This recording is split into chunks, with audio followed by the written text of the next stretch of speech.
livestream.com/Armstrong Williams, www.livestream/Armstrong Williams, or you can go to amwtnt.com. And thank you so much for joining us for this edition. In this hour, Ira Melhman, who's over FAIR, is media director, will be joining us. And then later on, our guest will be Rick Smith, who is the CEO and founder of News USA. Ira Melhman, how are you today? I'm good. How are you? Oh, it's always good to hear your voice. I don't talk to you enough, Ira. I know. I was just thinking it's been a long time. Good to be back. And you are back. Welcome to AM 730 WTNT, The Truth, and our nation's capital, going strong. We are live. Ira, I always enjoy talking to FAIR about immigration. Give us an update and currently what's going on with immigration as it relates to FAIR.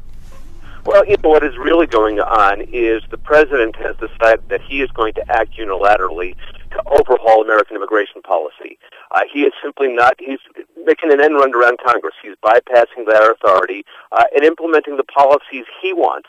The only trouble with that is that the little thing called the Constitution of the United States. Under our Constitution, it is Congress that gets to make the laws. It is the job of the president to carry out those laws, whether he likes them or not. He's free to advocate for changing the laws, but he can't simply act on his own and decide he's going to disregard the laws passed by Congress and make his own laws. And yet that's exactly what this president is doing. He is undermining enforcement. He is simply deciding not to enforce large segments of our immigration law, and he's moving ahead with amnesty without any authority from Congress. I just find it amazing that he can get away with this, and no one, the media, no one, Congress, takes him to task. That's the problem. Primarily it's Congress's responsibility to protect its own turf. Congress should jealously guard its constitutional powers to make laws in this country, but they seem to be rolling over, obviously because the Democrats who control the Senate agree with them, and because the Republicans who run the House of Representatives, at least the leaders, John Boehner, is really doing the bidding of the Chamber of Commerce. The Chamber of Commerce wants lots of immigration, lots of low-cost labor for them, so they're not raising a fuss either. I mean, there are a few members of Congress, people like Lamar Smith, who is the chairman of the House Judiciary Committee, Senator Chuck Grassley of Iowa, who are making a fuss, but for the most part, everybody in Congress seems to be rolling over and playing dead for the president. The president had a brief mention of immigration last night, recently during his State of the Union, but there was no great sense that this mere mention that was made would lead to anything substantive. Well, you're right. I mean, he didn't talk much about it. He paid some lip service, and I think part of the reason is because he doesn't care what Congress does or doesn't do. He's just going to go ahead and do what he wants, no matter what they say. So, why bother talking about it when you're going ahead and implementing an amnesty for millions of people without congressional authority? He said he'd like to get the DREAM Act passed, even though he didn't actually mention the DREAM Act. And the DREAM Act is another amnesty that's supposed to benefit people who want to attend college here in this country and do a few other things. It's been rejected by Congress ever since it was first introduced back in 2000. He did mention that, but that was about it, because basically he doesn't care what Congress does or doesn't do. He's going to do what he wants to do, and Congress doesn't seem prepared to stop him. But what you're saying is that what he wants and what Congress wants, there's little or no difference. Well, to President Obama, it doesn't seem to make much difference. And because Congress isn't saying, hey, wait a minute, you can't do this, he's just going right ahead and doing it. And at one point in the speech was about some other topic, I forget which one it was. He basically said to Congress, you haven't acted, and so I'm going to go ahead and do what I want to do. I'm instructing my administration to do whatever it is he's instructing them to do. And that seems to be the way he's operating on immigration policy. He has said he's now going to operate that way in other areas of policy. Sooner or later, Congress has to hold him accountable. They have to pull out the Constitution, remind them that the legislative branch of government gets to make the laws, the executive branch carries out those laws, and that Mr. Obama is the head of the executive branch of government, and he should leave the legislating to Congress. Here's what's amazing is that there seems to be no checks and balances when it comes to the president. Why are they so intimidated, and why do they succumb to and when it violates the Constitution, when it violates the laws of the land? Why? Well, as I said, I think this is the result of the fact that the Democrats in Congress support what the president is trying to do here, and at least the top leadership in the House, John Boehner in particular, support what he's doing also because it is what the Chamber of Commerce wants him to do. So you have both parties, for different reasons, sort of falling into line behind the president. Now, there are a lot of rank-and-file Republicans, probably even some rank-and-file Democrats, who are disturbed about this usurpation of power that the president is exercising here.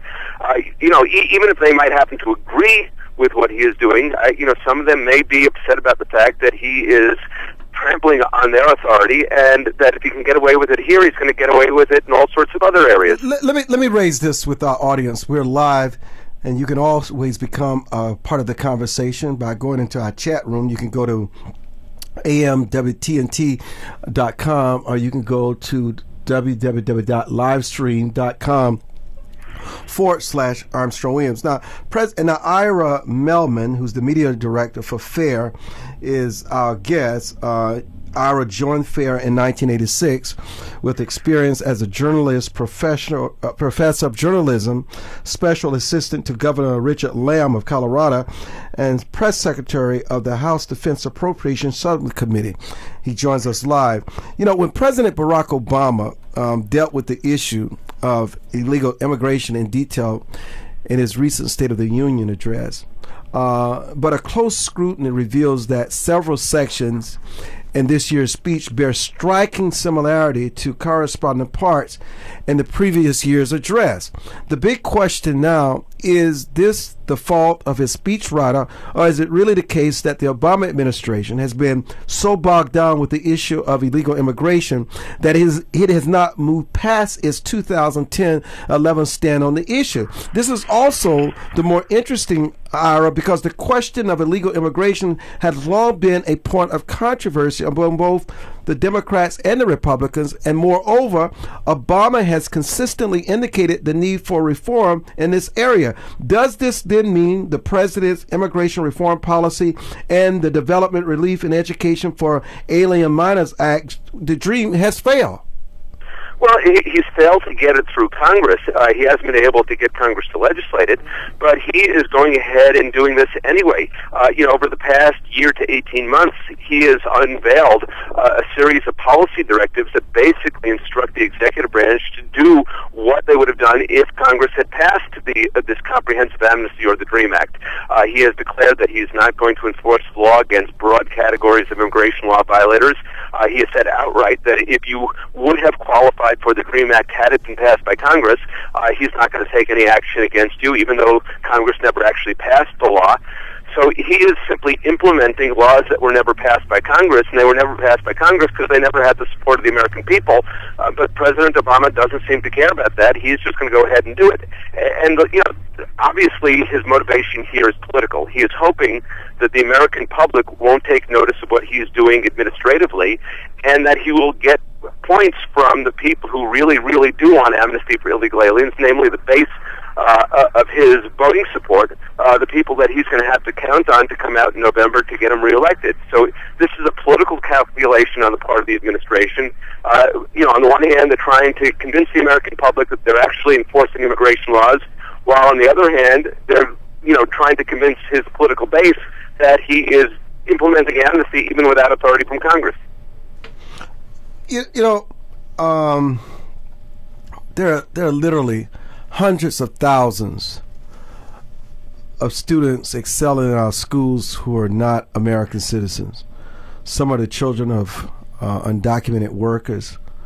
They grew up as Americans and pledge allegiance to our flag, Ira, and yet they live every day with the threat of deportation because they do not obey or follow our rule of law. And others come here from abroad to study in our colleges and universities, but as soon as they obtain advanced degrees, we send them back home to compete against us. What is the irony here? Well, the irony is, first of all, the president is trying to make the American public responsible for the actions of these kids' parents. When people break the law, it invariably has consequences on their children. If you or I don't pay our taxes and the government comes and enforces the law against us, it's going to affect our kids. And in every other area, we hold the people who broke the law accountable. Here, the president is telling the American public, no, you're going to be responsible for providing some kind of benefit or some kind of relief to the children of people who violated our laws. And all he is doing is setting up the next amnesty, because if we have a moral obligation to help the kids who were brought here, 10, 15 years ago by their parents, well, 10, 15 years from now, there's going to be a whole new crop, probably a much bigger crop of kids who were brought here by their parents illegally. We will have that same moral obligation. So he is really setting up an amnesty that is going to keep repeating over and over again. Ira, hold that point. Ira Melhman is our guest, media director for FAIR. We'll find out more about FAIR when we return on the Armstrong Williams Show. For more information on the Armstrong Williams Show, please visit our new website at www.rightsidewire.com. There you can find his syndicated column archive, view live streams, and get your favorite conservative pundits' views on the current issues affecting the American people. From building wealth to foreign policy, stay connected with Armstrong Williams and his colleagues at the all-new www.rightsidewire.com. Anderson Brothers Bank, a family-owned and operated establishment that blends traditional personal service, local market awareness, and advanced technology to meet the financial needs of its customers. Visit abbank.com or call 843-464-6271 to see how they can assist you with your banking needs. Anderson Brothers Bank, celebrating 75 years of community banking, the way it should be. Stability right in your backyard since 1933. Hello, my name is Ron Moulton. I'm running as a Republican for the City Council in the nation's capital, a political arena dominated by the Democratic Party. I'm seeking office in Ward 7, overwhelmed by unemployment and poverty. For the first time in decades, we have an opportunity to be elected as the people that need the representation the most are now responding to the principles that will uplift them. For more information about my values and to donate, please visit www.ronmoulton.com. Most Americans simply have never been taught the basics of money management, let alone how to secure their financial future. But there is hope. Financial Education and Literacy Advisors, also known as FELA, does what others don't. FELA teaches financial education. If you'd like more information about providing a financial wellness program for your employees, or a credit-bearing college course in personal finance, or other valuable programs, please visit myfela.com. That's myfela.com, or send an email to info@myfela.com. Blake just disappeared. I'm talking. Elder Chicks is an exciting part of the fastest growing segment of the population. Women in their 70s, 80s, and older who are mastering the art of a senior life. We're no longer unseen and unheard. We're providing role models for each other and the baby boomers who are fast approaching retirement. Join our virtual community. Hit www.elderchicks.com on your computer keyboard.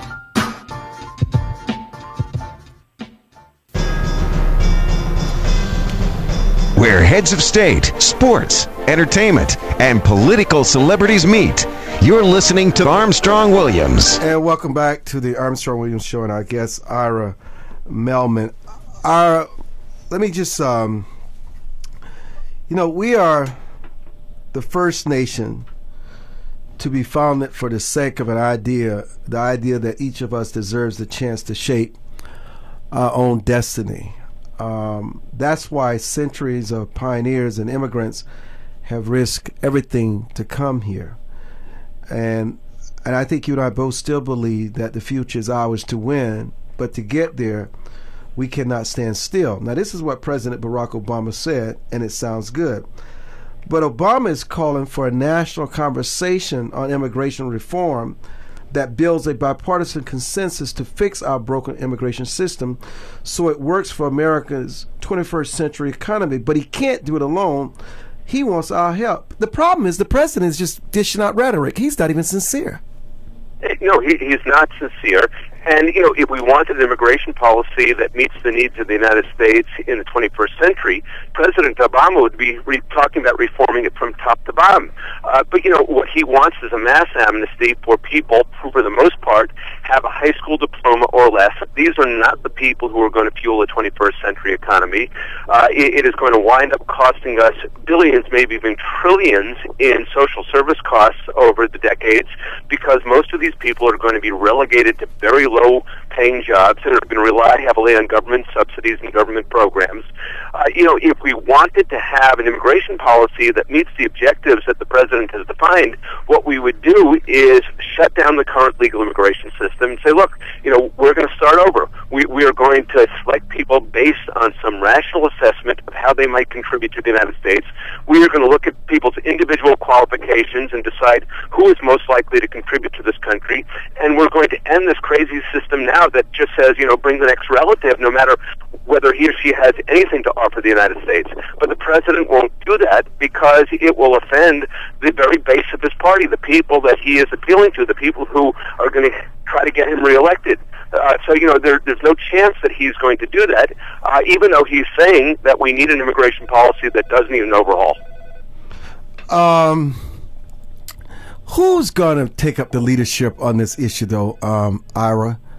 Everybody keeps just fumbling and kicking the bucket. That's a good question. There are people in Congress who are doing the job every day. I mentioned Lamar Smith and Chuck Grassley. There are a number of others who are out there every day, talking about what's wrong with the policy, coming up with viable solutions. But the problem is you don't have much leadership from the leadership of both parties. You have people like Harry Reid and Nancy Pelosi on the Democratic side.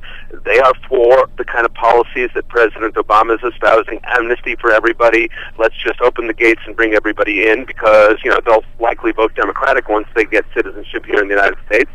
And then you have the Republicans. You have people like John Boehner and Mitch McConnell who are more interested in what the Chamber of Commerce wants than what ordinary constituents back home want. So we have two parties that are out of touch with the needs and the interests of the American people, and I think most Americans understand that, which is why they're so fed up with both parties. But that's the reality that we're operating with. Until the American public really starts to hold their feet to the fire, we are probably not going to see too much change. Where are we making progress? Get away from the government and let's talk about the state and local levels. Yeah, and that's precisely where progress is being made. You have state and local governments that have said, look, we are suffering the effects of the refusal of the federal government to enforce our immigration policies.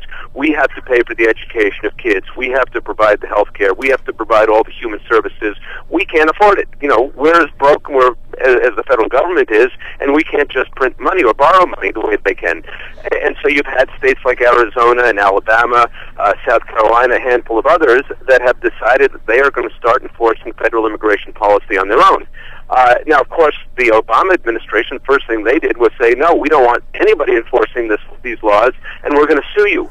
And so they have sued 4 states now for trying to enforce laws that Congress has passed. The Supreme Court has said that they are going to take up the Arizona case during this session, so they're going to hear the case sometime this spring and probably render a decision sometime over the summer. And I think that will give us a clear picture of what states can and cannot do in order to protect their own interests. And, our belief is that based on some previous decisions the court has handed down, that they are going to side with the right of states to enforce laws that protect the interests of their citizens. What administration can you recall that really tackled the issue of immigration in this country and made serious progress? None that I can remember. I knew you would laugh. Go back a long, long way. Yeah, but I knew you would break out in laughter. I told it's the Eisenhower administration, but I had no recollection of the Eisenhower administration. So it's all political. They don't want to offend that Latino vote. The Democrats don't want to offend the Latino vote. The Republicans are a little bit squeamish about that. And the Republicans are also concerned about what the Chamber of Commerce wants, and what the Chamber of Commerce wants is low-cost labor for their constituency. But, the thing is that if you look at polling of most Hispanics in this country, open immigration is not really what they want. What they want are good jobs. What they want are, is affordable health care, quality education for their kids. But, those things are hard to deliver. It's hard to get jobs into this country. It's hard to fix the economy. It's hard to, get affordable health care and those sorts of things. And so, they think they can be bought off by, we'll sign a bill saying that everybody who's here illegally is now magically here legally. But, that's not going to really satisfy the concerns of Hispanics, which are essentially the same as everybody else. They want to be able to get ahead and do better for their family. And in fact, mass immigration is an impediment. You have millions of people coming here competing for jobs, which drives down their wages. You have kids flooding into schools, overwhelming the very schools that their kids go to. So in the long run, they're not even benefiting the people that they're trying to pander to. And you know what? That is what is so unusual about all this, because if they had a principal position, everybody would benefit, especially the illegals. Well, yeah, we're not trying to do things to benefit people who are in the country illegally. At least, we shouldn't be. The president, I think, is. But, I think we all understand why people come to the United States illegally. We all empathize with the aspirations of people who want to do better. But we also have to recognize that the reason we have immigration laws, the reason every country has immigration laws, is because we recognize that what might be in the interest of somebody in another country to come here, that might not serve your interest or my interest. It might affect your job. It might affect my child's education. It affects how all of our tax dollars are spent. That's the reason we have those laws, and that's why they need to be enforced. But nobody in Washington seems to want to think about that. You listen to the Armstrong Williams Show, and our guest, Ira Melhman, Media Director of FAIR. FAIR is a very important organization. It's the Federation for American Immigration Reform. They hold both legislative bodies and the executive branch accountable on this issue. What about the recent demographic changes around the country and the anatomy of its impact on the immigration reform legislation going forward? Well, look, you have these ethnic interest groups that are building political constituencies, and as I said, it may not necessarily be in the interest of rank-and-file Hispanics or Asian Americans or other ethnic groups, but it certainly is in the interest of the ethnic politicians. They can build political bases, and look, we all know what politicians will do to gain power and hold on to power.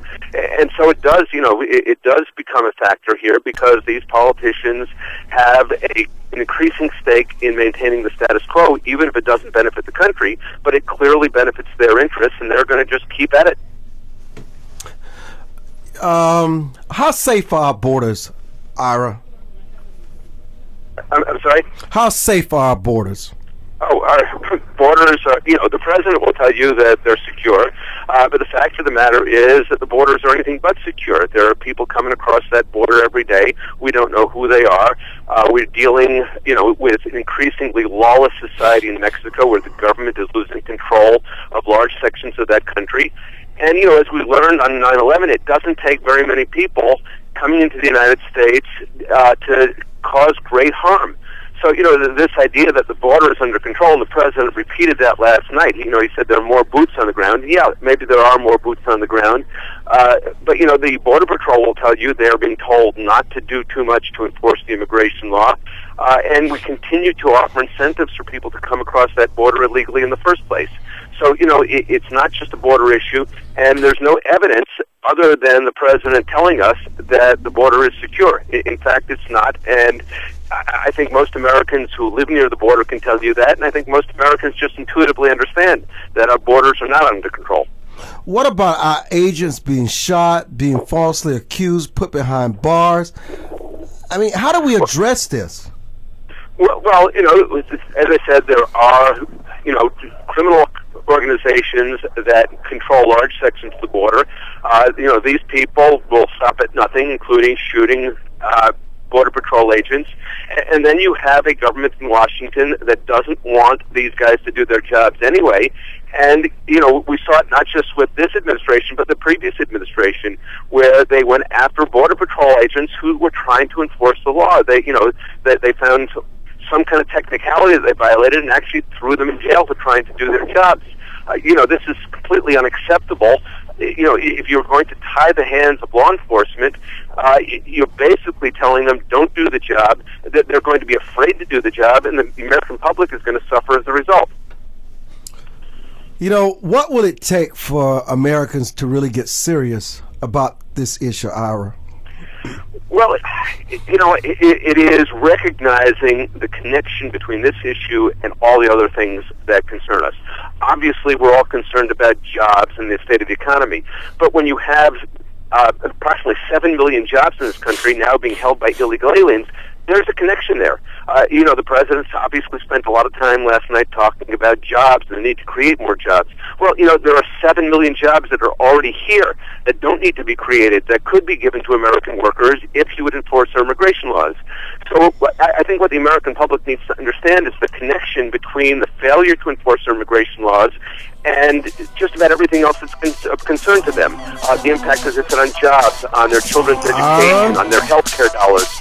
All of those things are related to the failure to enforce our immigration laws, Ira Melhman, and that's what Americans need to understand. Thank you so much for joining us. All the best. Thanks very much. You're welcome. We'll be back. For more information on the Armstrong Williams Show, please visit our new website at www.rightsidewire.com. There you can find his syndicated column archive, view live streams, and get your favorite conservative pundits' views on the current issues affecting the American people. You gotta always keep this door open. From building wealth to foreign policy, stay connected with Armstrong Williams and his colleagues at the all-new www.rightsidewire.com. Join the millions of Americans who pursue one of our country's finest traditions, from hunting to sport shooting. Since 1871, the NRA has grown as a service organization involved in all aspects of shooting sports and is a proud defender of the Bill of Rights. Join today to begin taking advantage of exclusive membership offers and discounts, including up to $25,000 in insurance coverage. Contact the NRA today. Call 1-800-672-3888 or visit NRA.org. Hello, my name is Ron Moulton. I'm running as a Republican for the City Council in the nation's capital, a political arena dominated by the Democratic Party.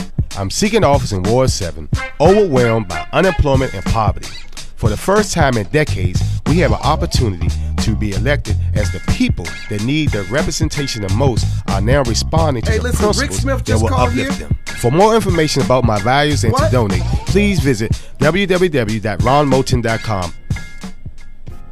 Most Americans simply have never been taught the basics of money management, let alone how to secure their financial future. But there is hope. Financial Education and Literacy Advisors, also known as FELA, does what others don't. FELA teaches financial education. If you'd like more information about providing a financial wellness program for your employees, or a credit-bearing college course in personal finance, or other valuable programs, please visit myfela.com. That's myfela.com, or send an email to info@myfela.com. To travelers along the road of life who have fallen asleep at the wheel, to the many who woke up in time to avert disaster and get back on the righteous path. Rick Smith?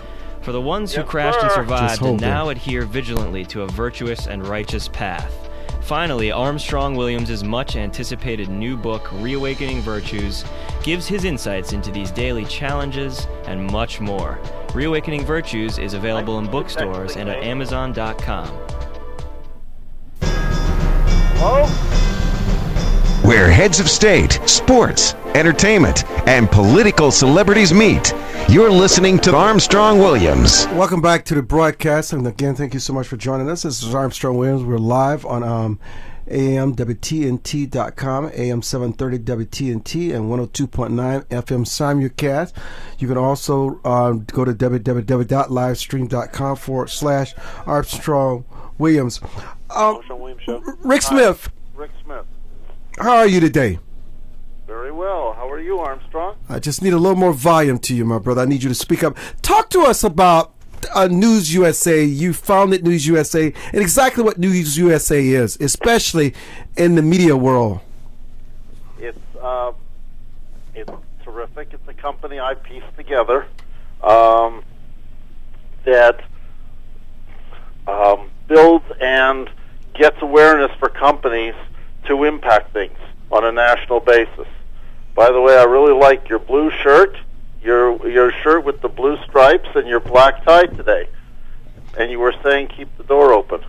Thank you. Yes, thank you, Rick. I need some air in here. I need to breathe.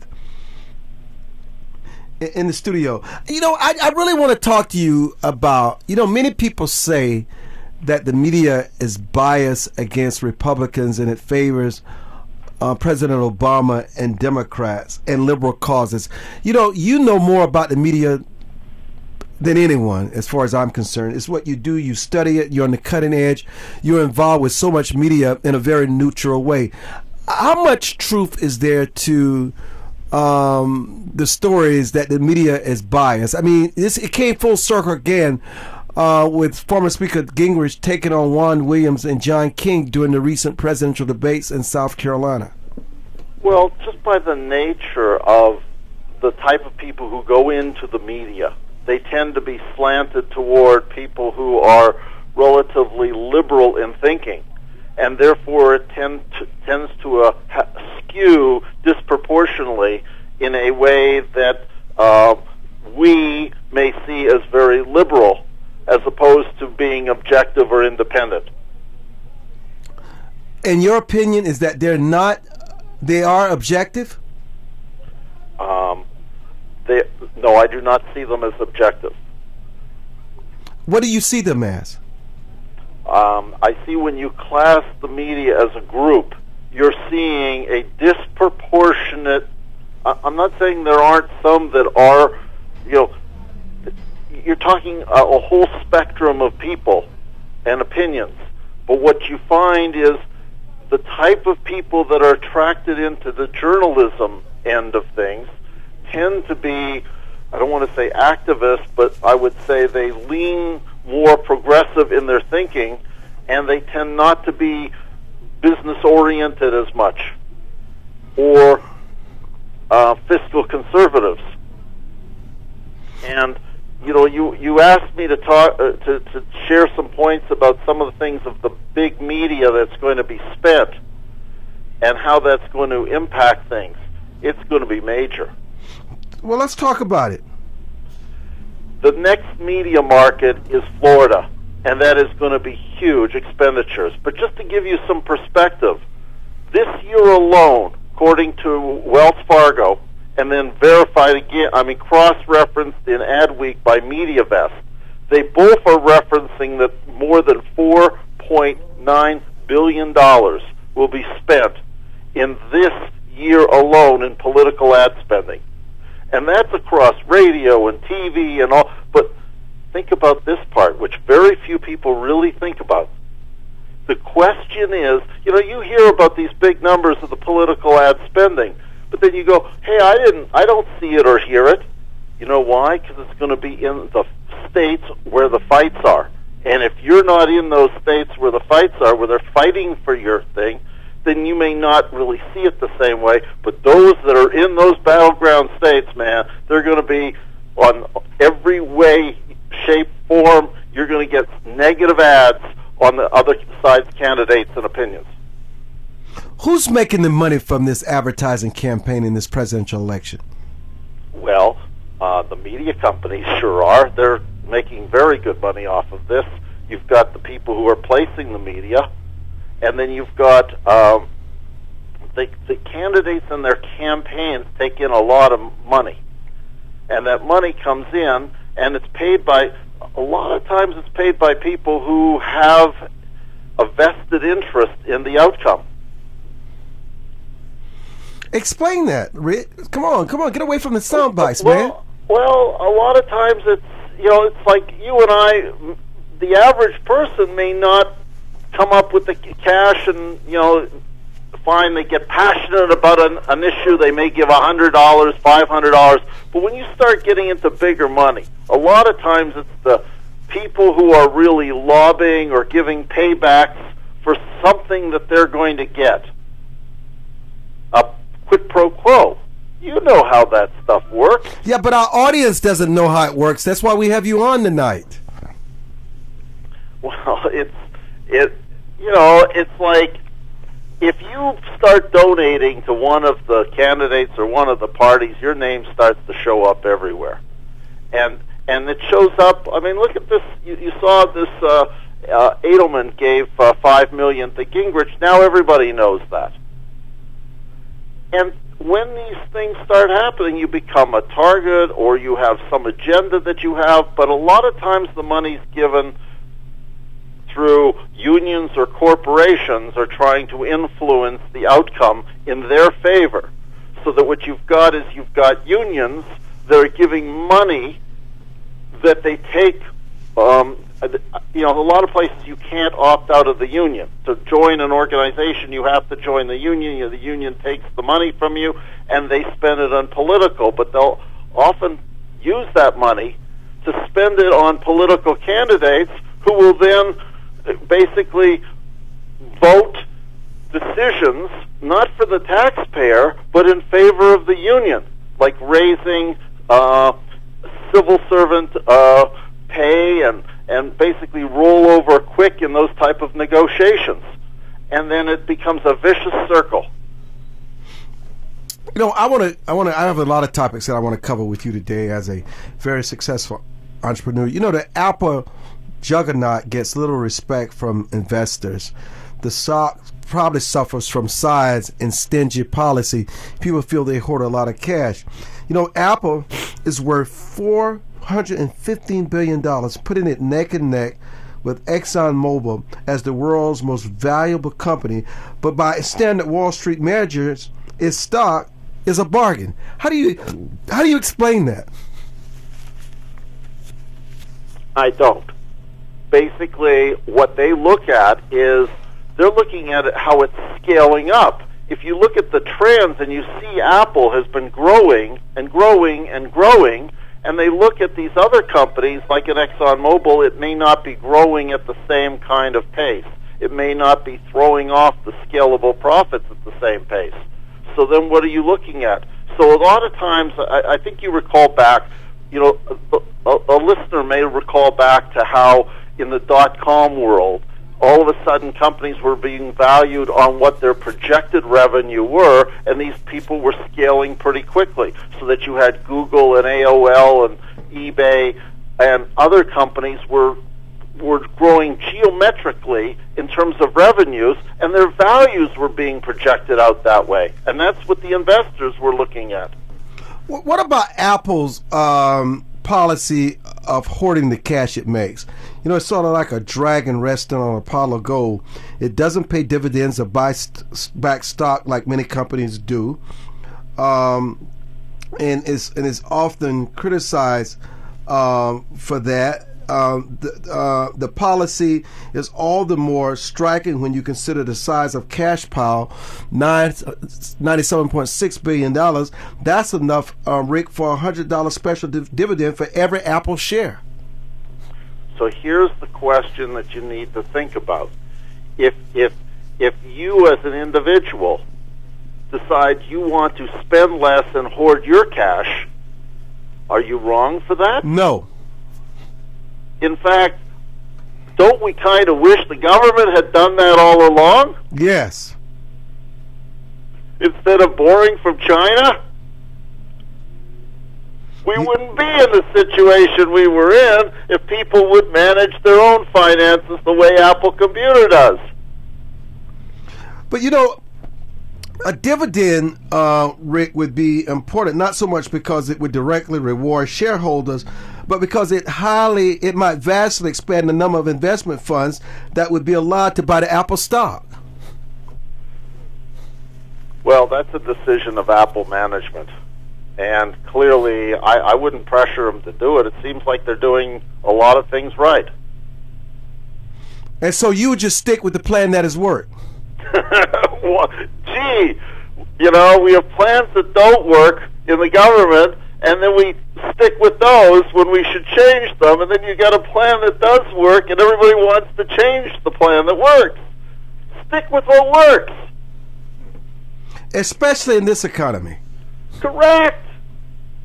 Well, because companies like Apple don't know where everything's going. Everything's now still in, uncertainty. So who wants to let go of their cash? That's a good point. You're listening to the Armstrong Williams Show on AM 730 WTNT and 102.9 FM, the simulcast. You can also go to www.livestream.com/Armstrong Williams.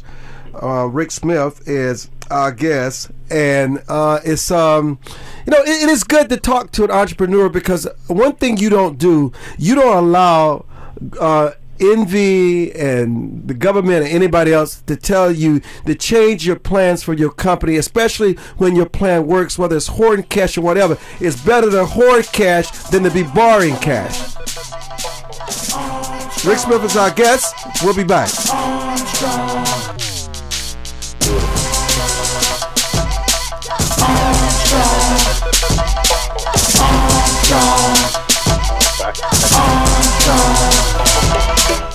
For more information on the Armstrong Williams Show, please visit our new website at www.rightsidewire.com.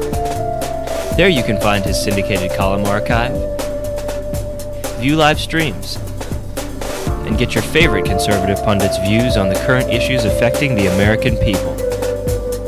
From building wealth to foreign policy, stay connected with Armstrong Williams and his colleagues at the all-new www.rightsidewire.com. Does your school, team, church, or charity need a new fundraiser?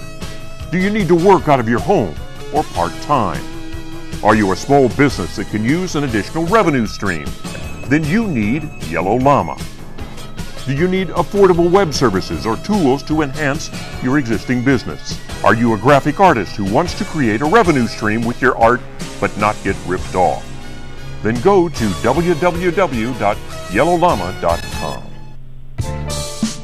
Anderson Brothers Bank, a family-owned and operated establishment that blends traditional personal service, local market awareness, and advanced technology to meet the financial needs of its customers. Visit abbank.com or call 843-464-6271 to see how they can assist you with your banking needs.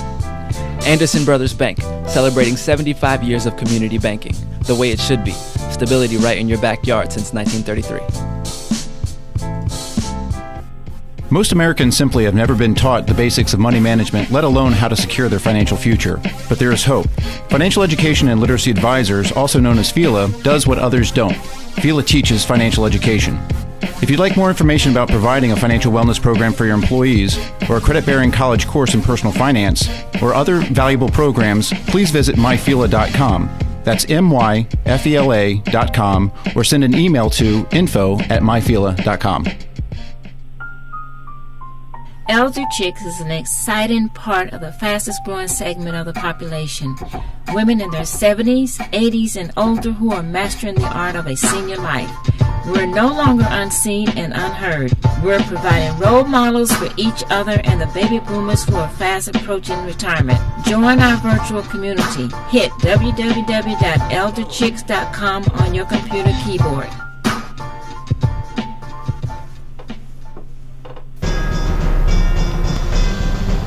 Where heads of state, sports, entertainment, and political celebrities meet. You're listening to Armstrong Williams. Rick Smith is our guest, CEO of News USA. Thank you so much for joining us. You know, the Fed forecasting was some groundbreaking news today, Rick. In an effort to be more transparent with the public, the Federal Reserve gave more insight into its planning tools Wednesday than ever before. For the first time, Rick, in the Fed's history, the central bank released forecasts for the federal funds rate, its key tool for stimulating the economy, and released an explicit goal for the rate of inflation. In addition, the Fed also released projections for inflation, economic growth, and the unemployment rate, as it typically does 4 times a year. So, Rick, what does this all mean for the economy?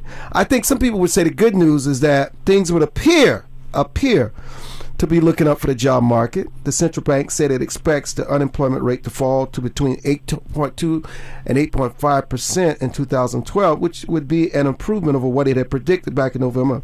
But the Fed, Rick, is also predicting the economy will grow between 2.2 and 2.7% this year, slightly slower than it had previously thought. Your interpretation of all this? It's going to be a long road.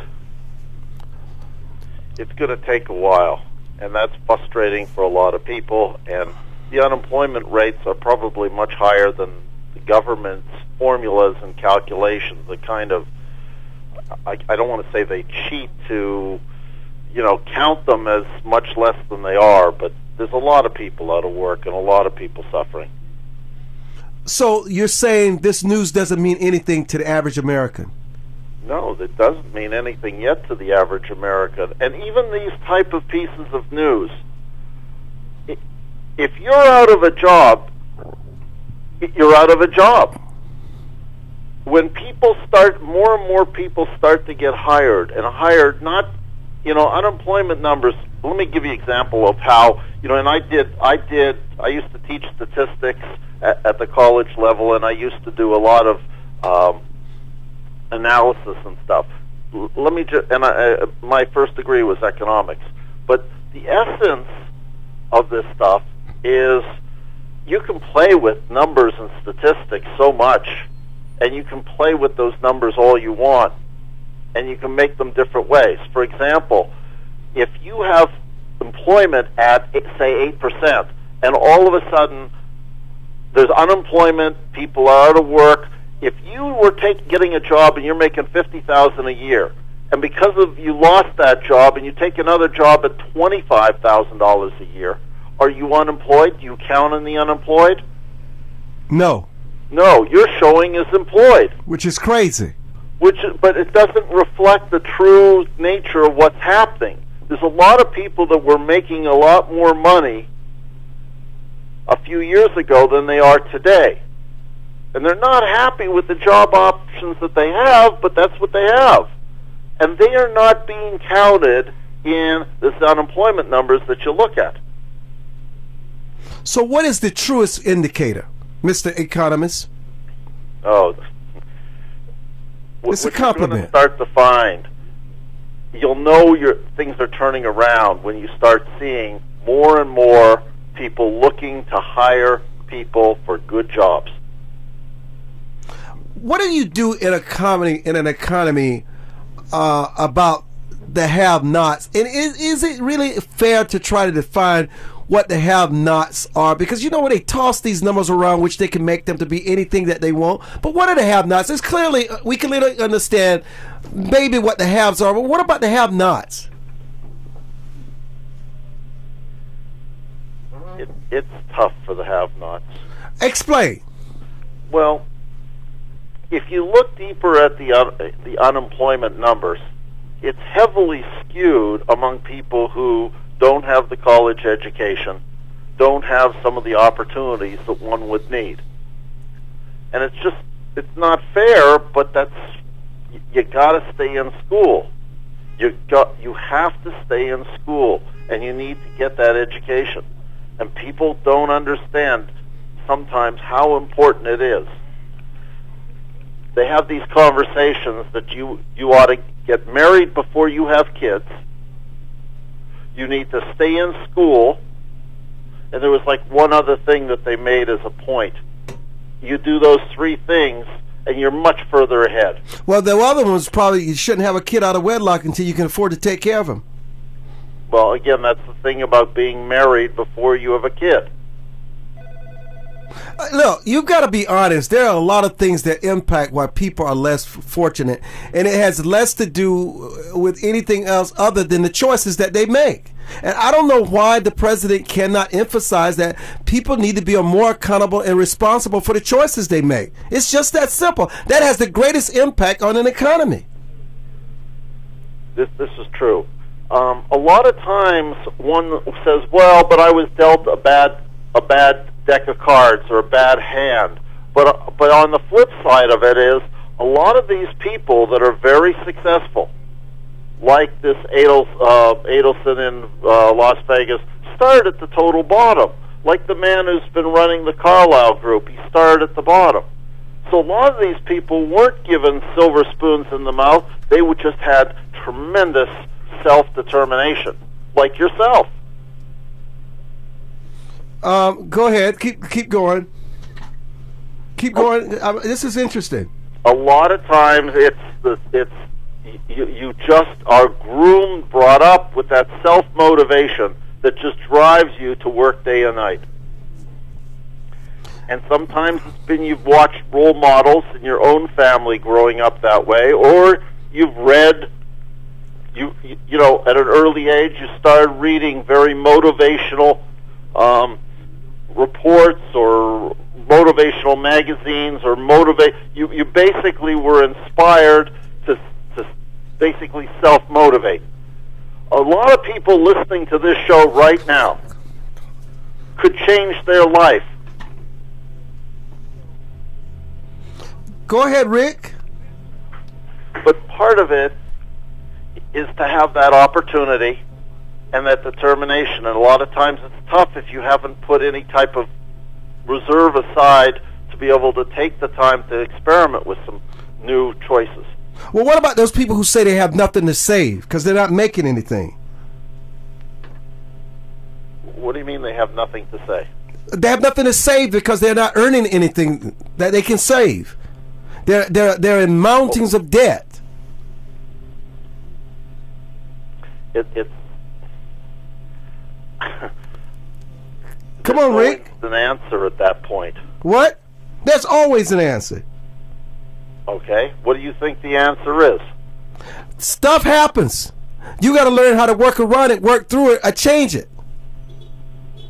No one promises you'll live it. Even the have struggle, man. They struggle to keep having it. Do you think it's easy being Rick Smith?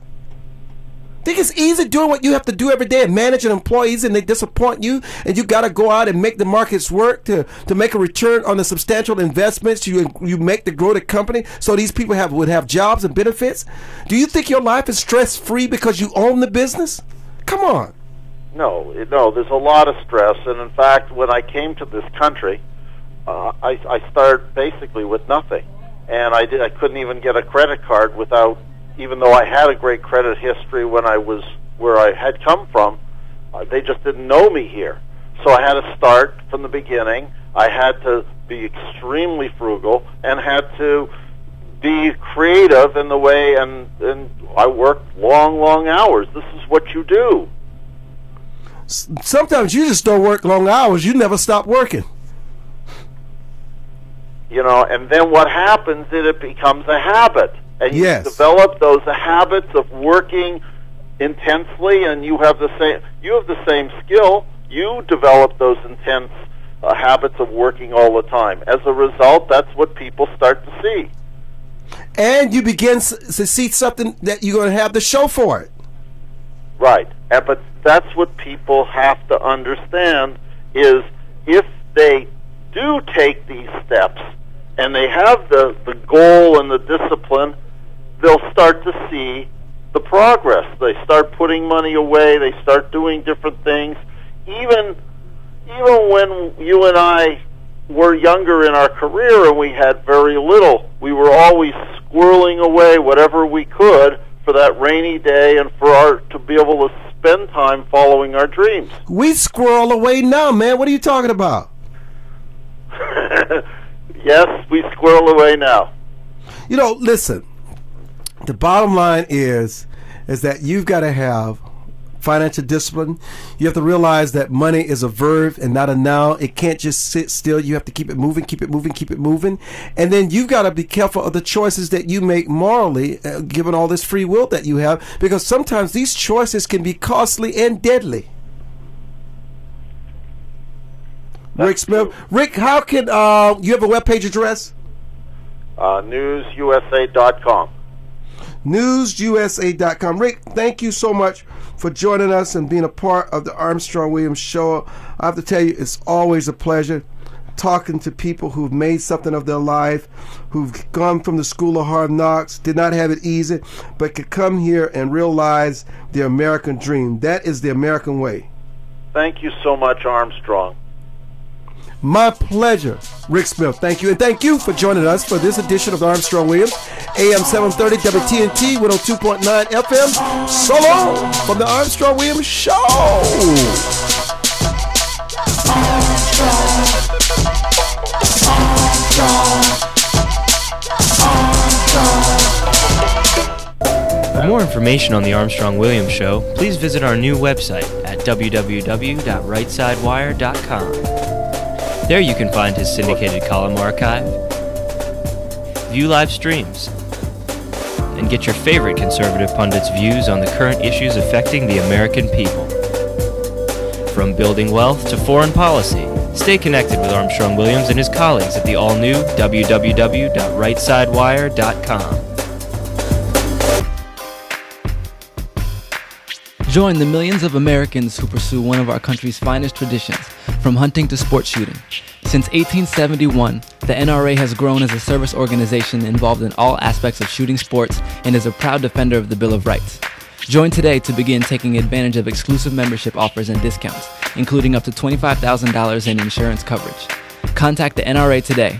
Call 1-800-672-3888 or visit NRA.org. Hello, my name is Ron Moulton. I'm running as a Republican for the City Council in the nation's capital, a political arena dominated by the Democratic Party. I'm seeking office in Ward 7, overwhelmed by unemployment and poverty. For the first time in decades, we have an opportunity to be elected as the people that need the representation the most are now responding to the principles that will uplift them. For more information about my values and to donate, please visit www.ronmoulton.com. Most Americans simply have never been taught the basics of money management, let alone how to secure their financial future. But there is hope.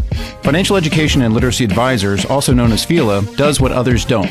FELA teaches financial education. If you'd like more information about providing a financial wellness program for your employees, or a credit-bearing college course in personal finance, or other valuable programs, please visit myfela.com. That's myfela.com, or send an email to info@myfela.com.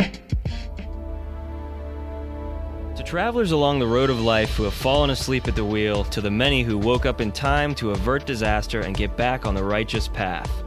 For the ones who crashed and survived and now adhere vigilantly to a virtuous and righteous path. Finally, Armstrong-Williams' much-anticipated new book, Reawakening Virtues, gives his insights into these daily challenges and much more. Reawakening Virtues is available in bookstores and at Amazon.com. Does your school, team, church, or charity need a new fundraiser? Do you need to work out of your home or part-time? Are you a small business that can use an additional revenue stream? Then you need Yellow Llama. Do you need affordable web services or tools to enhance your existing business? Are you a graphic artist who wants to create a revenue stream with your art but not get ripped off? Then go to www.yellowllama.com. Anderson Brothers Bank, a family-owned and operated establishment that blends traditional personal service, local market awareness, and advanced technology to meet the financial needs of its customers. Visit abbank.com or call 843-464-6271 to see how they can assist you with your banking needs. Anderson Brothers Bank, celebrating 75 years of community banking, the way it should be. Stability right in your backyard since 1933. Elder Chicks is an exciting part of the fastest growing segment of the population. Women in their 70s, 80s, and older who are mastering the art of a senior life. We're no longer unseen and unheard. We're providing role models for each other and the baby boomers who are fast approaching retirement. Join our virtual community. Hit www.elderchicks.com on your computer keyboard.